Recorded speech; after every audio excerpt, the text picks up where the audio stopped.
आमतौर पर human inbuilt super computer यानी हमारा ये दिमाग 3 से 4 साल की उम्र में एक्टिवेट हो जाता है और फिर ये हमारी मृत्यु तक किसी न किसी थॉट से भरा रहता है, अर्थात विचारों का सिलसिला जारी हो जाता है।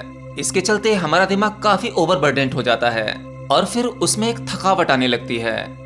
अब वैसे तो हमारा दिमाग कभी नहीं थकता, ये निरंतर काम करता रहता है। थकावट में एक साइकोलॉजिकल वे में बोल रहा हूँ, इसे आप अभी समझ लोगे जो मैं कहना चाहता हूँ। तो इस तरह का ओवर थिंकिंग माइंड कभी भी क्रिएटिव नहीं हो पाता। लेकिन वहीं एक ऐसा इंसान जिसने अपने मन पर काबू पा लिया है, उनके थॉट्स एक बहती नदी की तरह स्मूथ होते हैं। जैसे नदी बहती है, वो बस बहना ही जानती है। जो चीज उस बहती नदी को रोकने का प्रयास करती है, वो या तो टूट जाती है या फिर उसी के साथ बह जाती है। लेकिन एक ऐसा दिमाग जो कंट्रोल किया जा चुका है, खुद से ही कंट्रोल किया जा चुका है, जैसा कि एक ध्यानी ज्ञानी करता है, जो ध्यान में जाकर अपने ही दिमाग के प्रोसेस को समझ लेता है। फिर उसका दिमाग उसके साथ नहीं खेलता, बल्कि वह अपने दिमाग के साथ खेलता है। अर्थात जिस प्रकार से वह नदी बहती है, बस बहती ही है। ऐसे ही एक साधक के जब विचार चलते हैं तो बस वो चलते हैं, वो उनके बीच में खड़ा होकर अवरोध पैदा नहीं करता। अगर आप एक बहती नदी के बीच में खड़े होकर उसे रोकने का प्रयास करेंगे, उसमें अवरोध उत्पन्न करेंगे, तो नदी का कुछ न जाएगा, तुम्हारा ही बिगड़ेगा, तुम ही हारोगे। हमारे दिमाग का थॉट प्रोसेस भी ऐसा ही है। विचार आते हैं तो आने दो, उन पर अवरोध पैदा ना करो, एक सन्यासी साधक की तरह। आपको जानकर हैरानी होगी कि ध्यान की स्टेट में आपका माइंड पूरी तरह से खुल जाता है। वह अपनी ज्यादा से ज्यादा क्षमता को अचीव कर पाता है। ऐसा दिमाग ऐसी चीजें करने का हुनर रखता है जो एक आम इंसान नहीं कर सकता। शायद आपको पता नहीं होगा, ध्यान की मदद से आप इस यूनिवर्स में कुछ भी कर सकते हैं। और यह शक्ति केवल मनुष्य में ही नहीं है, ये शक्ति दुनिया की हर एक चीज में मौजूद है। बिना ध्यान के हम केवल एक मिट्टी के पुतले की तरह हैं। आज की इस चमक दमक वाली लाइफ में हमें ये मटेरियलिस्टिक दुनिया काफी अट्रैक्ट करती है, काफी प्रभावित करती है। हम अक्सर इस दुनिया की खूबसूरती देखने में बिजी रहते हैं। ये गलत भी नहीं है, लेकिन उसके साथ आसक्ति जोड़ लेना, यहाँ थोड़ी सी प्रॉब्लम होती है, जिसकी वजह से हम दुख और सुख के साथ बंध कर रह जाते हैं। देखिए, हमारा दिमाग एक बच्चे की तरह बर्ताव करता है। इसे आप इस एग्जाम्पल से समझ सकते हैं। जब एक बच्चा अपनी माँ को कुछ करते हुए देखता है, तो वो बच्चा भी वही सेम चीज करने की कोशिश करता है।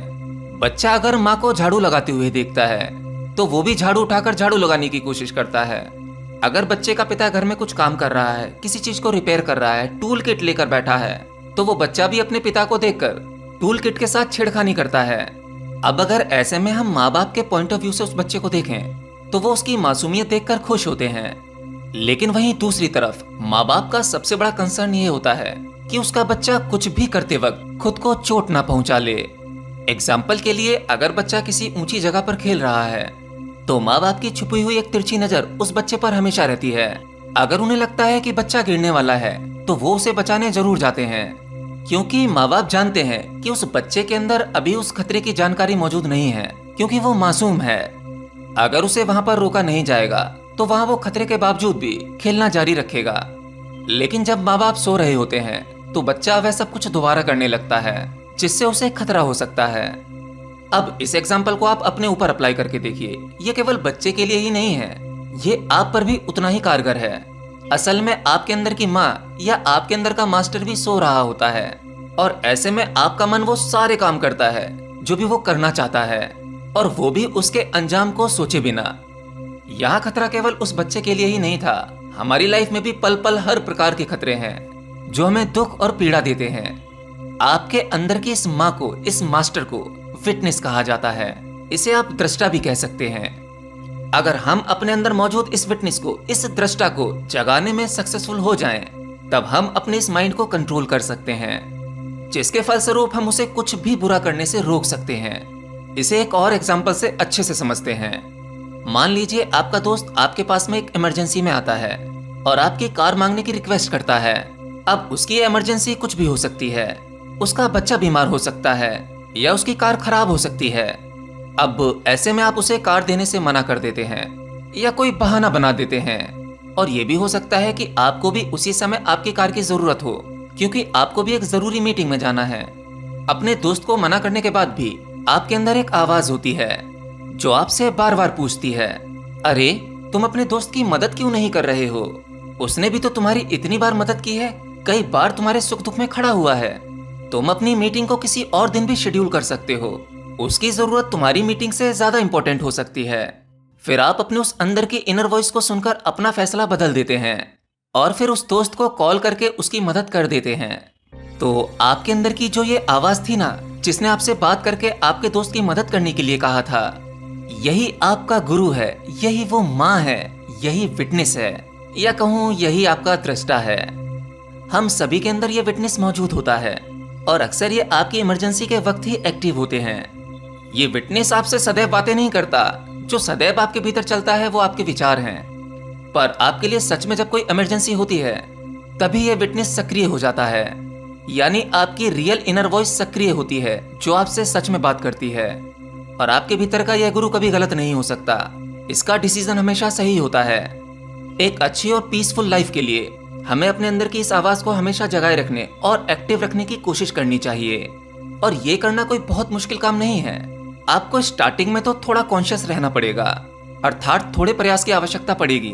और फिर धीरे धीरे आपको महसूस होने लगेगा कि आपकी ज्यादातर दिक्कतें परेशानियां इस आवाज से ही सॉल्व हो रही हैं और आपको खुशी एक्सपीरियंस करवा रही है। जब ऐसा होने लगेगा तो आपकी यह आवाज हर वक्त खुद ही एक्टिव रहना शुरू कर देगी। असल में आपका ध्यान यानी मेडिटेशन इस आवाज को नियंत्रित करने में काफी अहम रोल निभाता है। मान लीजिए कि आप रोड पर गाड़ी चला रहे हैं, आपका सारा ध्यान स्टीयरिंग व्हील पर है, लेकिन साथ ही साथ आप अपनी सुरक्षा के लिए रियर व्यू मिरर और साइड मिरर में भी देखते रहते हैं। और इसी दौरान ड्राइव करते समय आप अपने को पैसेंजर से भी बातें करते हैं। ऐसे में अगर आपकी गाड़ी के सामने कोई आ जाता है तो आप ब्रेक लगा देते हैं। इससे यह पता लगता है कि आप एक साथ कितने सारे कामों को परफॉर्म कर सकते हैं। इसी प्रकार से आपके अंदर ध्यान का एक पोर्शन विटनेस के रूप में हमेशा एक्टिव रहता है और आपके मन में जो भी ख्याल और मूवमेंट चल रहा होता है उन पर नजर रखता है। यानी ये एलिमेंट आपके नेगेटिव पार्ट पर भी नजर रखता है और आपके माइंड को अच्छा सोचने में भी हेल्प करता है। हमारे आसपास के नेचर में काफी सारी चीजें रॉ फॉर्म में मौजूद हैं। किसी भी चीज को यूज करने से पहले हमें उसे अच्छे से ट्रीट करना पड़ता है। एग्जाम्पल के लिए, जब आप मार्केट में जाकर सब्जी खरीदते हैं तब उसे कभी भी डायरेक्ट पकाने नहीं लग जाते। आप पहले उसे पानी में रखते हैं, धोते हैं ताकि उसके सारे पेस्टिसाइड्स निकल जाएं। इसी तरह से जब आप दूध लेते हैं तब उसे डायरेक्ट नहीं पीते। आप उस दूध को पहले गर्म करते हैं ताकि उसमें मौजूद सारे हानिकारक जर्म्स मर जाएं। अब देखा जाए तो हम सारी चीजों को इतनी अच्छी तरह से ट्रीट करते हैं और उसके बाद ही हम उसे खाते हैं, पीते हैं या उसका इस्तेमाल करते हैं। लेकिन इस दौरान हम सबसे जरूरी एलिमेंट्स को ट्रीट करना भूल जाते हैं और वो एलिमेंट्स हैं आपके थॉट्स यानी विचार। हम अपने चारों ओर सभी तरह के थॉट्स को कंज्यूम करते हैं। अब इसमें अच्छे विचार भी होते हैं, बुरे विचार भी होते हैं, वो विचार भी होते हैं जिन्हें आप कंज्यूम करना नहीं चाहते पर फिर भी वो कंज्यूम होते हैं। ये बात आप अपनी लाइफ की हर चीज पर अप्लाई कर सकते हैं। जिसे हम पढ़ते हैं या कहीं भी सुनते हैं, हम भजन भी सुनते हैं, अच्छी बातें भी सुनते हैं, कई बार गालियां भी सुनते हैं। इन सबको सुनने के बाद हम इन्हें कंज्यूम कर ही लेते हैं, जिसका प्रभाव आपके आंतरिक क्षेत्र में अवश्य पड़ता है। हमारा ये थॉट कंजप्शन का जो प्रोसेस है, इसे ठीक करने का कोई तरीका या टूल नहीं है और यही हमारी सफरिंग का मुख्य कारण है। हमारे सारे दुख की वजह यही है। नेगेटिव थॉट से हमेशा नेगेटिव एनर्जी ही क्रिएट होती है, जिससे हमारी पॉजिटिव एनर्जी धीरे धीरे खत्म होने लगती है और इसीलिए हमें ध्यान लगाना चाहिए। यही एक तरीका है, यही एक टूल है। हालांकि इससे आपके विचार शुद्ध नहीं होंगे, विचार तो फिर भी वैसे ही आएंगे, लेकिन ध्यान के अभ्यास से एक काम जो अच्छा होगा वो ये कि अब आप वो थॉट्स नहीं रहेंगे, वो सेकेंडरी हो जाएंगे और आपके भीतर का विटनेस उन थॉट्स को दूर से देख पाएगा। अर्थात आपकी आसक्ति उन थॉट्स के प्रति नहीं रहेगी। आपके भीतर जो चीजें चल रही हैं उनमें से अगर आप कुछ पकड़ते हो, कोई भी विचार, तभी आप कमजोर पड़ते हो। जब आप किसी विचार को पकड़ते ही नहीं हो तब आप विचार से अधिक शक्तिशाली हो जाते हो, क्योंकि आप खेल में पार्टिसिपेट कर ही नहीं रहे। तो हार जीत का तो कोई सवाल ही नहीं उठता, विचार स्वतः ही हार जाते हैं और आप अपनी मेंटल पीस को पा लेते हैं।